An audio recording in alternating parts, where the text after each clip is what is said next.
Hey guys, welcome back. I'm Alistair and this is the Diadora Gara Carbon 2.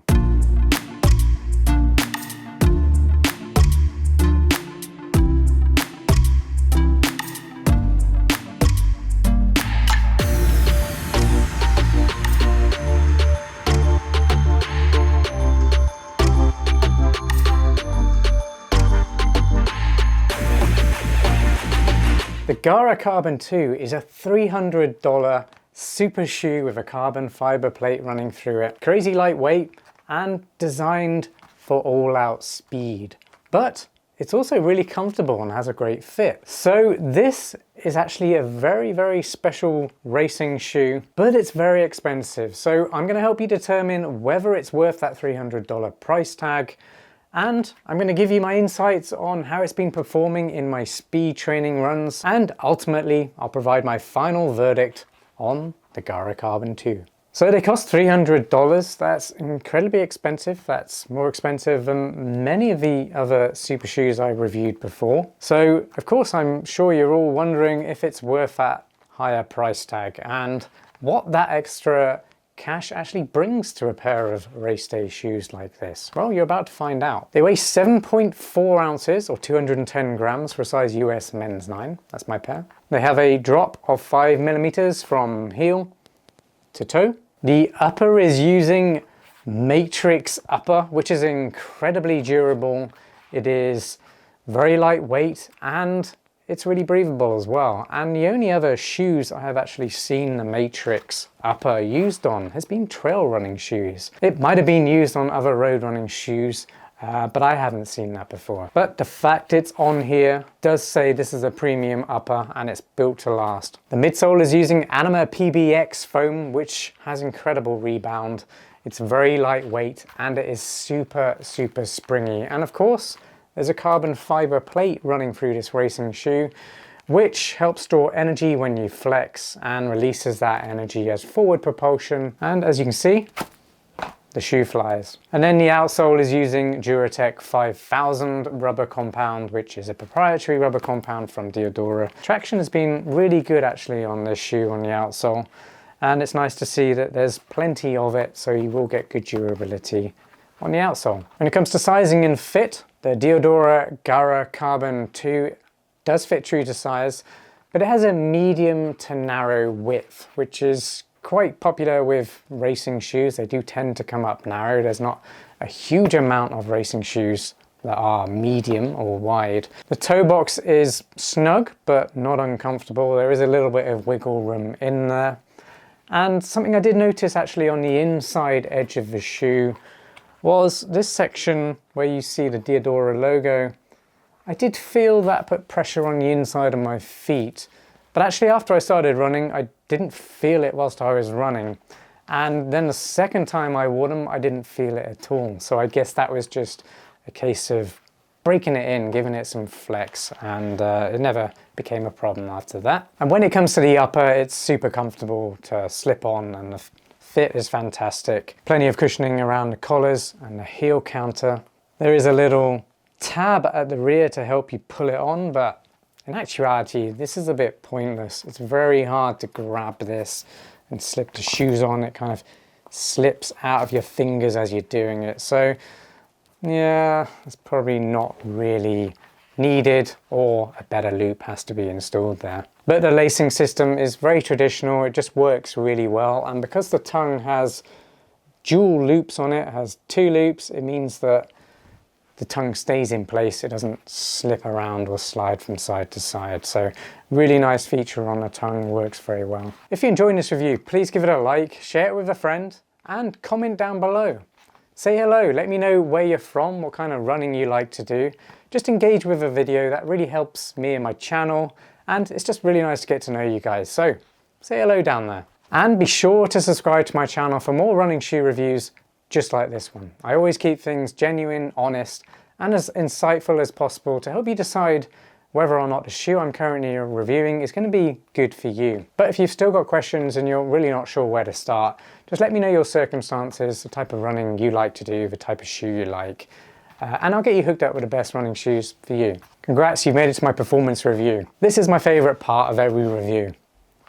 getting down, getting into the nitty-gritty of the shoe, and really exposing all the areas where it performs really well and maybe falls a little bit short. I'm going to start by going over the ride of the shoe, because that's obviously the most important thing at the end of the day, how it feels and how it performs.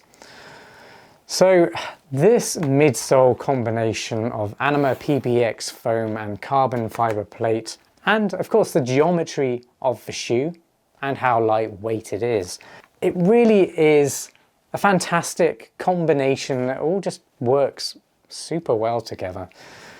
Diadora has done a fantastic job, and I'm glad they have, because it's a $300 shoe. It's got to be something special to be able to price a shoe that highly.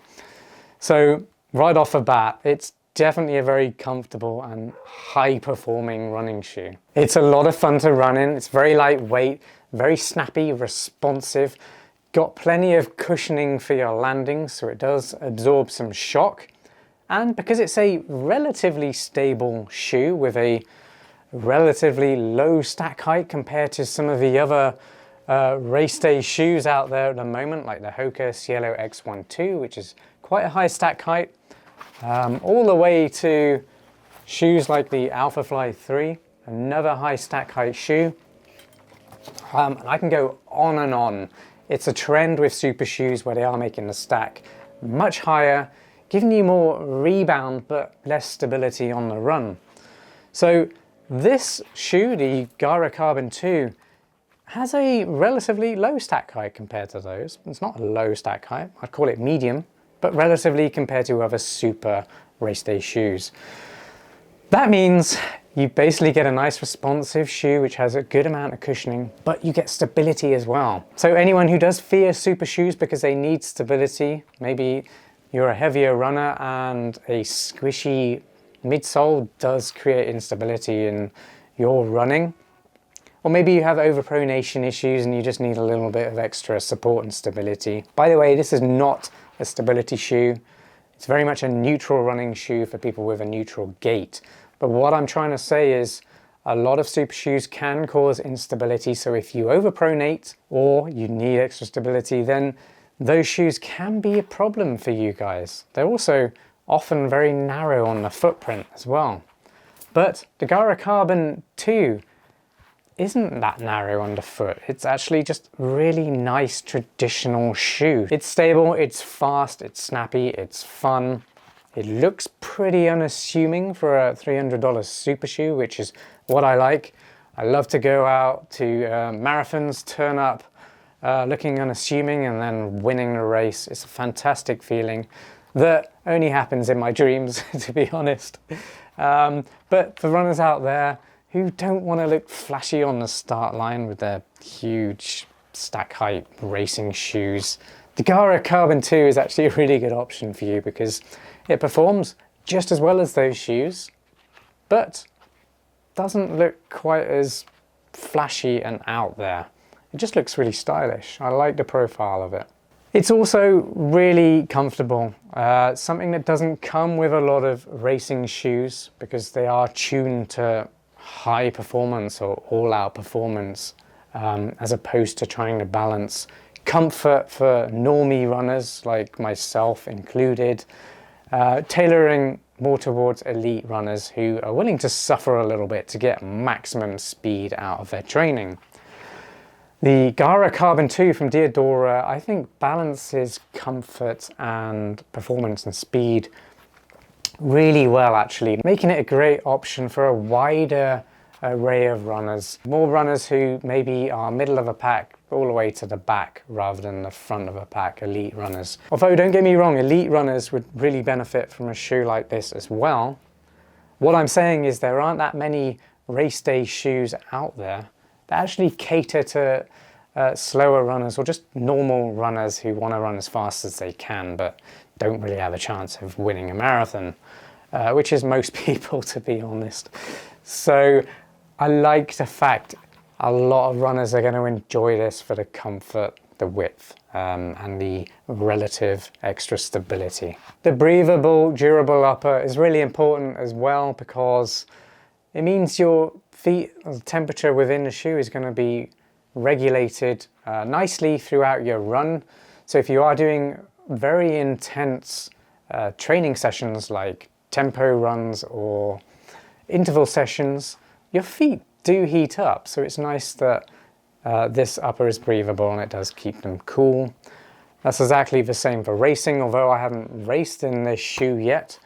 I know it will be good based on my experience. So yeah, incredible comfort, very good performance. I'm not going to say it's better performance than the Cielo X1 2 or the Alphafly 3 or the Metaspeed Sky Paris or a few of the other top ones. I'm going to say it's just as good. Which leads me on to my final verdict. Is it worth $300? Well, if you've been following along and you are one of those runners who wants a more comfortable super shoe that's going to suit runners who aren't elites, runners who might want to kind of sit back a little bit when they're running, land towards the heel occasionally so that they can recover whilst they're running and then move towards that more aggressive forward stance, forefoot landing, which is where you should be if you are trying to race and hit those fastest times. But not everyone can do that throughout a marathon or whatever distance race, really. Some people need to just, or want to just sit back and take it easy, recover, and not feeling like they're just going all out aggressive on the race throughout the entirety of that race.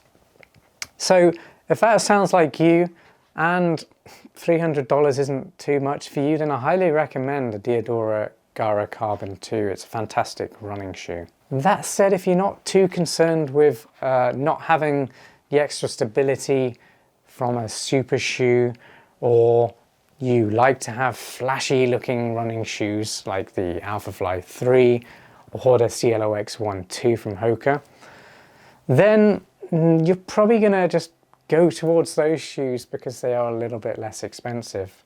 They're about $275, those ones, as opposed to $300. So to be honest, it's going to be a tough sell for a lot of people with a $300 price tag. Maybe if you can pick it up at a discount, or if you just really aren't scared by a $300 price tag for a pair of shoes, then just go for it. Try these. Not many people are going to be wearing them because Diadora isn't as big as Nike or Hoka or Asics or the other top running brands out there. So it's nice that you'll be wearing a shoe that not everyone else is wearing, and it's certainly a shoe that's just as good as some of those other ones. You tell me, is it worth $300 to you? Let me know in the comments down below. Well, thanks for watching this Diadora Gara Carbon 2 review. I really hope you enjoyed it. I hope it gave you some insights into whether or not this $300 race day shoe is going to be right for you or not. Again, comment down below. Let me know if you think this shoe is worth buying for you and your running. And make sure you subscribe to my channel for more running shoe reviews just like this one. Thanks for tuning in, and I'll see you next time. Peace.